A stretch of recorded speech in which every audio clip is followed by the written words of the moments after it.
চলো দেখবে আমার চোখে মাউন্ট রাশমোর।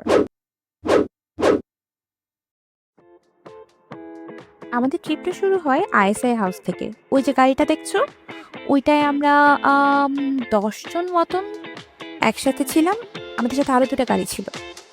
আমরা এই সুন্দর প্রকৃতি দেখতে দেখতে মাউন্ট রাশমোরের দিকে যাচ্ছিলাম। আসলে সাউথ ডাকোটায় ডেস্টিনেশন কেমন হোক না হোক, রাস্তাটা কিন্তু ভীষণ সুন্দর হয়।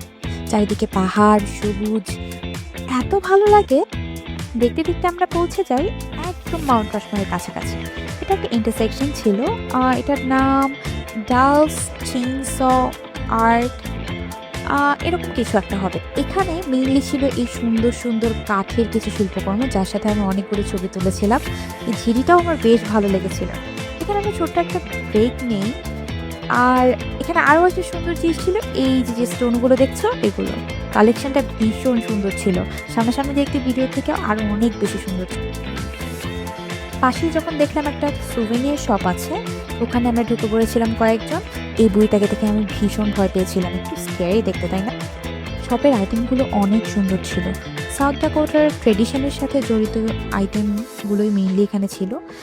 তারপরে আমরা সরাসরি চলে যাই আর কোনো স্টপ না দিয়ে মাউন্ট রাশমোরে। দূর থেকে দেখতে খুব ভালো লাগছিল যে ফাইনালি মাউন্ট রাশমোর দেখা হলো। আমরা কয়েকজন মিলে একসাথে এখানে বেশ কিছু ছবি তুলেছিলাম, কিন্তু আসলে আমি ছবিগুলো এখানে অ্যাড করতে ভুলে গেছি। তারপর হাঁটতে হাঁটতে বেশ অনেকখানি এখানে হাঁটতে হয়, কিন্তু আমরা হেঁটে মাউন্ট রাশমোরের একদম কাছে চলে গিয়েছিলাম। সেখানেই দেখা মিলল অবশেষে মাউন্ট রাশমোরের। সামনাসামনি দেখতে অন্যরকম একটা অনুভূতি।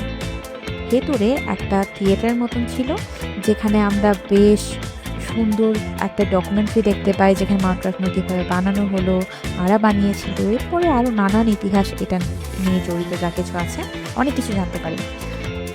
কারো কারো কাছে বোরিং লেগেছে, যদিও আমার কাছে বেশ ইন্টারেস্টিং লেগেছিল।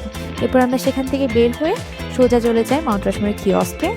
কিয়স্কের আইটেমগুলো মেইনলি মাউন্ট রাশমোর অ্যান্ড যে প্রেসিডেন্টরা ছিলেন মাউন্ট রাশমোরের, তাদেরকে নিয়েই মেইনলি সব আইটেমই।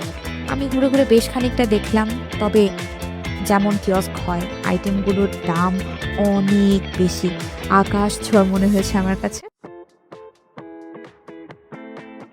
মাউন্ট রাশমোর থেকে বেরিয়ে আমরা সরাসরি চলে যাই সিলভান লেকের দিকে। সিলভান লেকের ট্রিপটা অন্য কোনো একদিন শেয়ার করব।